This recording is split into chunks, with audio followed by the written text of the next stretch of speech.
Welcome to the Monopoly Report. The Monopoly Report is dedicated to chronicling and analyzing the impact of antitrust and other regulations on the global advertising economy. If you are new to the Monopoly Report, you can subscribe to our weekly newsletter at monopoly.marketecture.tv, and you can check out all of the Monopoly Report podcasts and leave us a comment or review at our new website, monopolyreportpod.com. I'm Alan Chapell, and I'm excited to be taking over the reins here at the Monopoly Report. Ari Papero is traveling this week. One piece of housekeeping before we get started. Ari and I did an emergency pod earlier this week in light of some of the filings in the DOJ ad tech case against Google.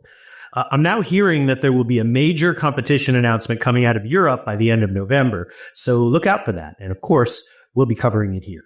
In this episode, we have Duncan McCall, entrepreneur and former co-founder and CEO at PlaceIQ, which is a mobile location intelligence platform. So welcome to the pod, Duncan. Great to have you here. Hey, Alan, great to be here. Thanks for having me. My pleasure. So I've had the pleasure of working with you in a number of capacities over the years. We were both on the board, the NAI board for a couple of years, and we worked together pretty closely within the Mobile Marketing Association, where I think you're still on the board of directors. Do I have that right? Correct. Yeah, going 9 years strong or something like that. So yeah, it's been a great industry board. Ah, fantastic. And before I forget, I like to ask each guest on the Monopoly Report to share a secret or semi-secret passion or hobby. So what you got for me, Duncan? I have a few, but I think the obvious one is actually I'm become a very passionate spearfisher. So spearfishing, lifelong fisherman, and I don't know, probably 6 years ago, somebody introduced me into spearfishing. It was one of those weird things that just took hold. Love fishing, love the ocean, never put them together. It's been fantastic. So obviously, I don't get to do it as much as I'd like because the Long Island Sound here has about 6 inches of visibility and is not very open to spearfishing. But yeah, whenever we go away, much to my wife's chagrin, I'm trying to pack a spear gun and end up near a body of water. So it's been great. Well, that's great. So all those hours that you spent as an entrepreneur, now you've got something else to be occupying your time, the spearfishing. Absolutely. Which is great. I have no problem occupying my time outside of work, for sure. I have family who are from Nicaragua, and so I spend a lot of time with them. By the way, I would invite you, check out the Pacific off the coast of Nicaragua or Costa Rica, because the fishing there is pretty good as well. 100%. I've spent a lot of time in Costa Rica in the last year surfing and fishing, so I'd like to go further south. Ah, fantastic. Okay, so in case folks aren't familiar with PlaceIQ or the precise location space, let's start with an overview. What is the precise location space, and then how does it relate to the larger ads business? Yeah, no, absolutely. I think that maybe the simplest way to explain this is this idea of so your audience obviously pretty educated. A lot of folks are familiar with sort of cookie targeting, contextual targeting. Hey, we understand the websites that consumers visit, and we build a profile, right? You visit sports websites, you're a sports fan, you maybe visit, automotive websites, you're into cars. Well, the location space leveraged the fact that mobile devices are location aware and often attach the location of the device to an ad request and then subsequently attach it to an app, and that data was available as well. So suddenly now, instead of profiling consumers based upon the websites they visit, you can build profiles of consumers based upon the places they visit in the physical world. So, similar concept, but actually physical visitation. And now you can essentially target advertising based upon the indicators of physical visitation versus digital visitation. That's the simplest way to explain it. No, that makes sense. And I'm probably preaching to the choir here, but in terms of signal strength, a visit to a website versus a actual physical visit to a particular location, I would imagine the location signal from an advertiser standpoint is just, a lot stronger.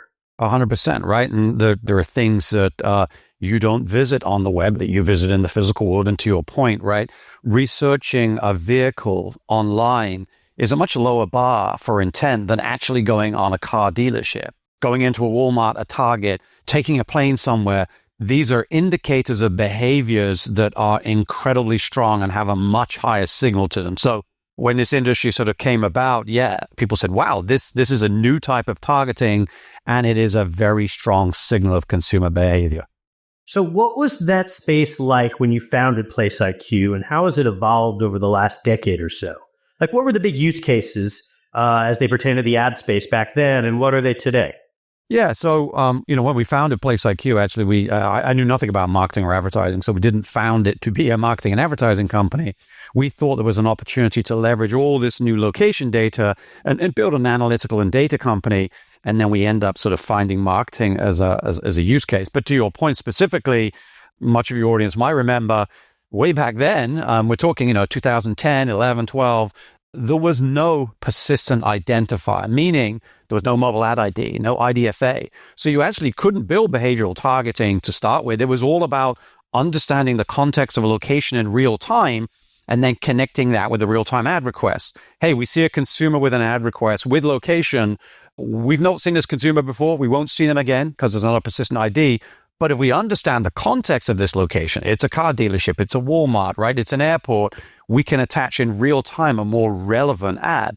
Then suddenly, one day Apple launched this thing called IDFA, and you had the mobile ad ID, right? And then you obviously had the Google Android ID, and you now had the ability to have a persistent identifier, and that changed the game. It changed the game because now you could build a behavioral audience. You could start to say, well, this consumer has been going to golf courses, they've been going to big box retail, they've been traveling. Okay, I can build a behavioral profile. The other thing it enabled that was incredible, that was, a product we built and brought to market, was foot traffic attribution. Because you had a persistent identifier, you could now use the signal of physical visitation as an outcome measure. Did somebody see an ad on TV, on mobile, on display, and did that mobile device end up going to the dealership, to the quick service restaurant, etc.? And then, of course, the last thing it enabled was analytics. Sort of set aside marketing and advertising and just start to say, well, we can now tell Walmart how busy this store was versus their competitor. We can tell them all the people that drove past their store and went to their competitor. So it enabled this entire use case of real-world analytics. So there was a lot of step functions along the way from, very crude, blunt instrument to this new type of industry that had audience targeting, attribution, and analytics. So it's been quite the journey. So one of the things that I remember from the early days, and I'm curious if this is still a big issue, but you had app publishers who kind of recognized that their inventory would be more valuable if they had a location attached to it. And so the rumor was that there were a certain number of apps who just sort of made it up and or just pulled, whatever they could or inferred it from an IP address, which isn't always super reliable. And so how did you must have known that this was going on. And so what was your approach to weeding out the signal from the noise? So it's polite the way you refer to it there, spam, fraud. So, in life and in business, you've noticed when something has money attached to it, people will often create that product to get the money, even if it isn't real. So to your point, when publishers realized that inventory with location was more valuable, if they didn't have location, they would just pretend they did and create fraud and spam. So initially, this was quite easy to detect, right? To your point, you take an IP address and you turn it into a large location. Pretty easy to be able to detect, hey, these things don't look like consumer behavior. So we built a whole product suite that we used to call Darwin that would weed out spam and fraud. And without going too far down the rabbit hole, as always, like the financial markets, we would get smarter, then they would get smarter, then we would get smarter. So there's this arms race.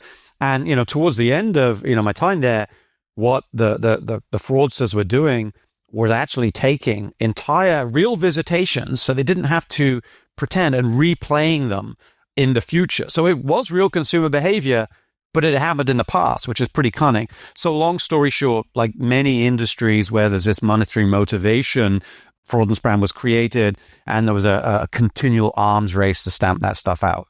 I guess that's just the nature of ad tech, and you've got a new and developing industry, and there's just always going to be folks who are looking to game things. And then your job, I guess, is to weed that out and at least have a certain predictability and reliability in the information that you're providing. And so in my view, the precise location space has increasingly come under fire for privacy issues, and one of the reasons is that it's one of the few places where privacy fears have really moved from speculative to real. And what I mean by that is, in other ad settings, it's really hard to quantify how somebody gets harmed because, they got an ad for a Toyota rather than an ad for Mercedes.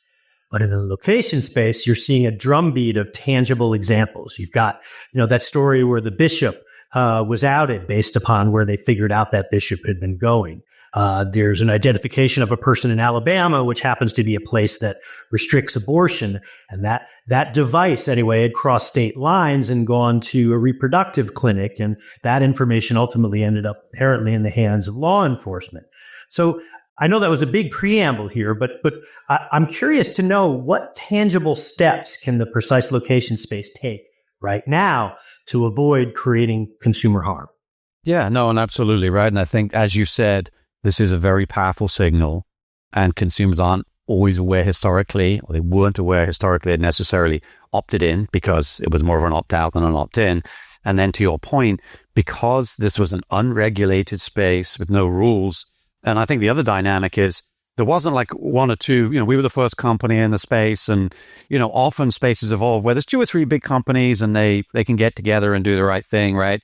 In this space, suddenly there was like two or three companies, and then the next year there was 60 companies because the barrier to entry was very low, and you could access the data that was attached to the ad request data very simply. There wasn't a lot of consumer education or understanding. So to your point, entities could buy this data or access this data very cheaply. And that was, the talk with Byron Tyler was around the fact that the government realized, and just to give you an example, the government realized, for better or for worse, depending on your position, that instead of going and getting a subpoena and trying to go through this painful mechanism to get, a warrant to access geolocation data, they could just buy it from the marketing ecosystem. That's been happening for a long time. And it's not just location data. And suddenly that makes you realize, wow, this whole marketing ecosystem does have this tremendous amount of data leakage. To your point, and we can talk about this in more detail, but what do I think the space could have done, should have done, we tried to do, was get together and define a set of self-regulation that we all adhered to, and really aggressively driven that home that this is a standard. And in an ideal world, that would have led to actually some real regulation that then would have become a law. That would have been the best outcome. Yeah, one of the things that I think may ultimately save the space is that, the government might be reluctant to impose draconian rules if they are the biggest customer. And that's sort of a little bit of a challenge, I think, for this space, because but one thing that I think, and I'd love your opinion on this, one thing that I think would be really helpful, just as a general rule, I find that the self-serve location space, where basically any entity who can work with a DSP and who has, a few $100 can start creating their own precise location zones. To me, that just seems inherently problematic and perhaps not worth the risk, but I'm curious to know your thoughts.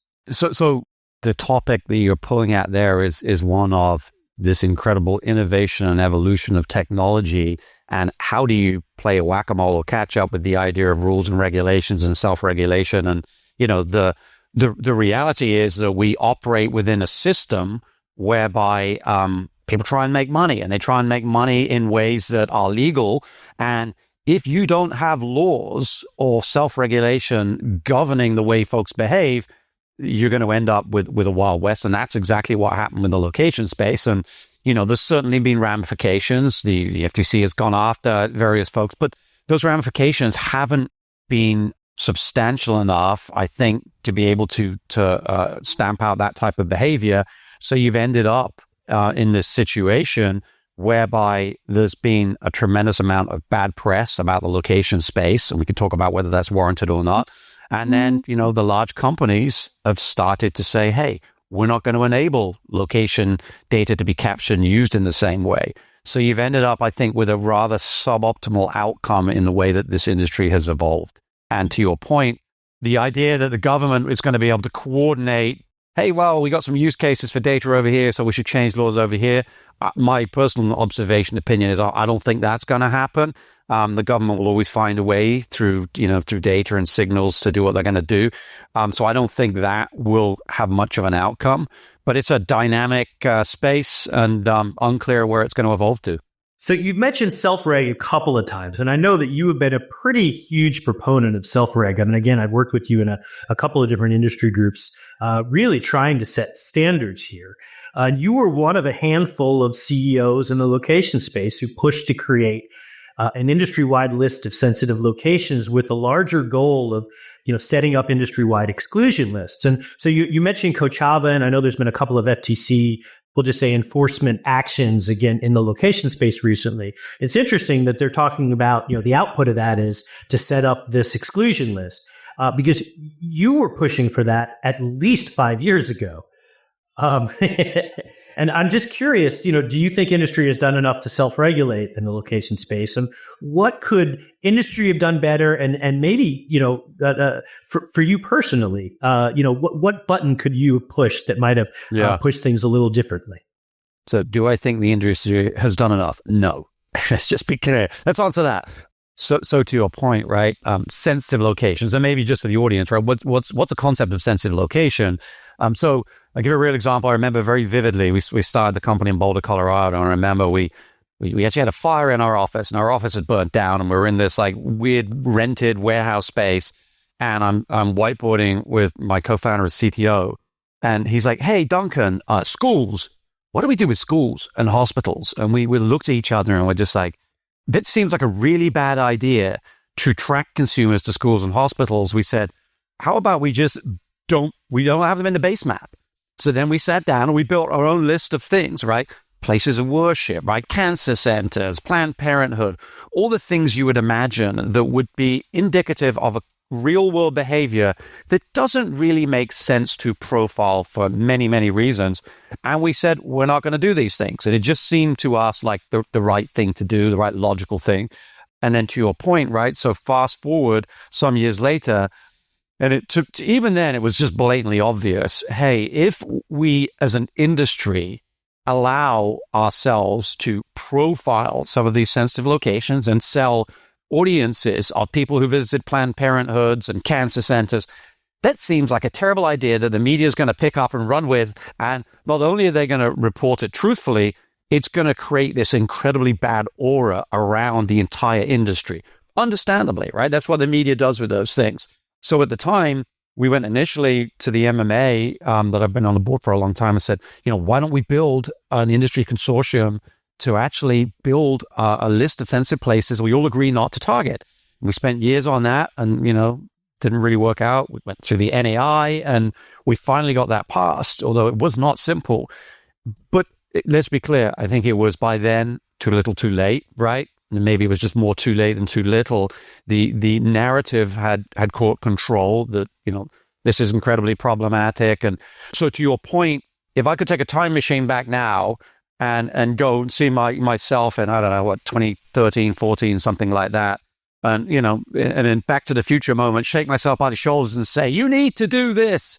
I think what I would have done, and the only thing I can imagine is, you couldn't have got the 63 companies that were doing whatever the hell they wanted to agree to be self-regulated by the NAI or, in an ideal world, maybe. In reality, no.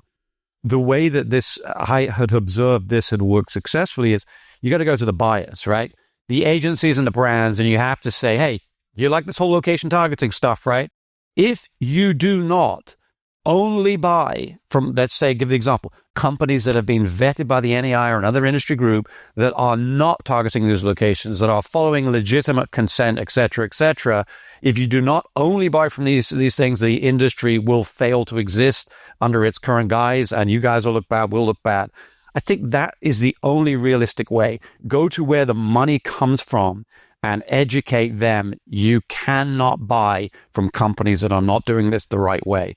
I don't know if that would have worked, but that, if you put me in a time machine now and send me back, that's probably my best idea right now. No, and that makes sense to me because really, even to this day, one of the criteria that agencies are using is, are you part of the NAI? Are you part of the larger self-regulatory movement? This is less to do specifically with the precise location space, but as you're trying to figure out what your vetting criteria are, one of them is participation in some of the industry-wide opt-out things. Although I will say probably less so for mobile than for the browser space. But that should be as it was. I think, if we could only get that flux capacitor working and get you back to 2014, I would like another bite at that apple.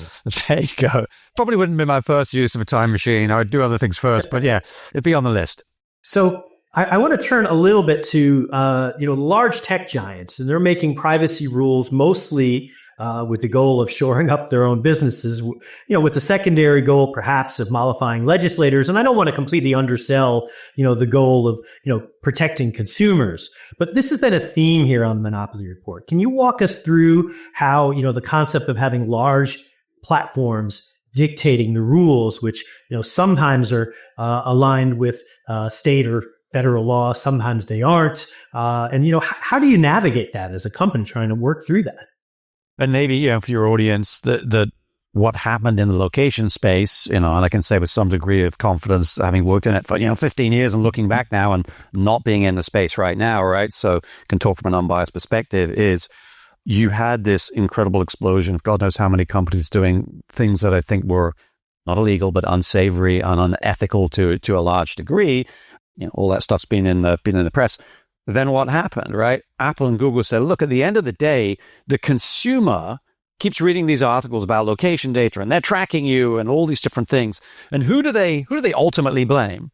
They don't blame, unnamed ad tech company ABC they've never heard of. They blame Apple and Google. That's the phone they have in their hand. That's their operating system. That's the share your location button you click, right? I don't have a relationship with these third-party companies. It's Apple and Google. So when this space sort of became slightly toxic, rightly and wrongly, however your perspective is, Apple and Google said, we're going to get the blame for this. We're going to close this thing down, right? So they made it much harder. It's no longer, opt out, it's opt in. They made it much harder to get access location. Obviously, they shut off the mobile identifier, et cetera, et cetera. And, so A, that is not surprising. That makes logical sense. And you would do that view of them. But then, B, I think the other construct is, well, what about these companies defining and writing privacy rules? And to be clear, right, these are for-profit companies. These companies exist in a system to make money and do returns for their shareholders. They don't exist to write privacy rules for the good of humanity or the digital ecosystem. So the idea that we expect them to do that, I think, is just invalid and incorrect. That's not their role. That's not their job. And they've done that, A, because there's been a vacuum of no one else doing it, and B, because of this construct that, look, there has been no federal privacy law that's stepped in and taken place there, essentially. Yeah, and that's a challenge. And I agree. Your perspective here is really helpful. It's funny. What came to mind for me was I go back to the adware space where there was a whole bunch of software operating on people's browsers, and that software were literally shooting at each other and blowing up operating systems. And so you had, people calling up their ISP saying, hey, how come my computer doesn't work anymore? And so they blamed, the person who made the computer. They blamed their ISP. They blamed, I'm sure Microsoft in there somewhere as the browser company back then. And so it's a lot of confusion about what happens. And so there is some value to the market makers stepping in and at least trying to create some semblance of order and safety. So we've been posting a bunch on LinkedIn over the last few weeks. And my goal has been to really get the ad tech business community to define and explain what they mean by privacy. Because you keep hearing out there is like, oh, we're privacy safe. We're the best for privacy by design, privacy from the ground up, et cetera, et cetera. And, one of the approaches that we keep hearing is this idea of putting consumers in control of their data. Problem with that is that in my view, it's just really hard for that to scale. And so now that I've filibustered on something, I would love for you to react to it. Like, what's your sense of how those types of user empowerment initiatives, how do those work? The unfulfilled dream of putting consumers in control of their data. So I am a believer in that dream. I don't know if we'll ever see it. I remember, I literally wrote a business plan for this in early 2000s. I've never done it, but the concept, perhaps, and the way I interpret this is the concept that why the hell does this industry exist that tries to cobble together these profiles of what people are interested in, what they buy, and they do it imperfectly. They do it through imperfect device graphs, and now we target people in cohorts, and it's a mess, right? Instead of, hey, Duncan just bought a new car. Instead of seeing nonstop truck ads for a truck I'm never going to buy, I would love to be able to communicate in a way I control the fact that I just bought a new car, right? This is a make and model. And instead of seeing ads for trucks in the future, I want to see ads for accessories for that vehicle, right? Duncan bought a new spear gun. I don't want to see, spear gun ads. I want to see accessories for this. So the idea that your advertising across the ecosystem becomes more like your Amazon recommendations versus this kind of mess we have now. And so people, well, that logically makes sense. So why hasn't that happened? I think number one is there's always been this myth that, well, paying consumers for their data, not that much money. They don't really care. I don't think that's valid because you look at companies like Ibotta and Fetch, right? Valuable companies. What do? They pay consumers for their data, and consumers are happy to take that money, and they built, very large businesses from that. So that doesn't really resonate. And then you look secondly and you say, well, maybe no one's really created the consumer experience and value prop that, it's just so compelling, and your internet experience has become so much better because it's relevant, meaningful. So that hasn't really existed, right? And then you say, well, hang on a minute. Well, Apple, Google, Facebook, Amazon, they all benefit from the fact that this doesn't exist because they have walled gardens where they have mini versions of this perfect. You think of your Amazon recommendations, right? They're amazing because it knows what you've bought. You think of how good Meta is at advertising. Everybody thinks they've got the microphone on because the freaking algorithm is just that good. If the rest of the internet was like that, it would be amazing, but these guys would not like it, and they have a tremendous amount of power. And then, of course, finally, I learned the hard way throughout my career in advertising. Just because you think you could build a better mousetrap doesn't necessarily align with incentives. So if I was to walk into the buy side and the folks who are using buyers' money to buy advertising and say, hey, good news, everyone. I've got a way for you to manage and spend less money. And I'm going to take money out of the ecosystem because it's going to be more effective. You are going to be misaligned with a big part of the ecosystem. So I don't know, but my gut tells me, as someone who really is passionate about that concept, there are a number of reasons this hasn't happened. And I felt when Google was finally going to drop the guillotine on cookies, and maybe that would be just enough to push it over, because now it would be that much harder to cobble together these profiles. But that didn't happen. So I'm optimistic and hopeful maybe someday that will happen, but I'm not holding my breath. Yeah, from my perspective, a lot of this just runs head up into consumer perceptions issues, because there's a fair number of consumers who, are closer to the privacy advocate side, where they're not going to give you data willingly, almost no matter what. And then there's on the other end of the spectrum, there's a number of consumers who, probably don't care enough to actually proactively provide data, and they maybe don't mind if you collect it. And so the question is there a workable business, a scalable business within that? Now, you referenced Ibotta and a couple other folks who have been able to make a scalable business. I know the guys at Reclaim, I think, are talking about building a similar thing, the guys up in Canada. So theoretically possible. It's funny, though. I'm not sure it's hard to do in practice. Yeah, I mean, maybe it's like flying cars, right? It should exist, makes logical sense, but for some reason, it's a lot harder than people think. Well, we need self-driving cars, which are actually safe first, and then maybe we can get into the Jetsons. Yep, still holding my breath for that, at scale. So we'll see. So, Duncan, before I let you go, I mean, what's next for you? Anything you can share about what you're up to? Yeah, so I'd been lucky enough to take a sabbatical, do a lot of spearfishing, and spend a lot of time on the Pacific coast in Central America. But yeah, no, as of, a couple months ago, really now thinking about what's next and looking at this space. We've been working with some folks in healthcare, which is another very, very interesting space with lots of data, lots of misaligned incentives, but lots of innovation. So yeah, looking at a whole bunch of new things and excited to re-engage and get back out there. So yeah. Well, cool. We'll definitely have to have you back on as the healthcare stuff emerges, because I think that's just such a fascinating area, and one that is both rife for disruption, but carries with it a whole bunch of privacy issues, which I really don't think folks have entirely grappled with yet. Absolutely. Yeah, it's a fascinating space. So let's leave it there. This was a fantastic conversation. I really appreciate you coming on with me, Duncan. We've got a bunch of other fantastic guests coming up on the Monopoly Report podcasts over the next few weeks. We've got Omer Tawakol, CEO of Rembrandt and the former CEO of Blue Kai. We're going to have David Leduc from the NAI, who's going to share his predictions around the privacy landmines the digital ads market will encounter in 2025. My prediction, by the way, is Peter Thiel is going to personally craft a federal privacy law, and and we've got nothing to worry about. Well, there you go. At least we maybe get one. So please subscribe to the show at monopolyreportpod.com or on Spotify, Apple, YouTube, or wherever you listen to your podcasts. Duncan, thank you so much for being here. It was my pleasure. Great. Thanks so much, Alan.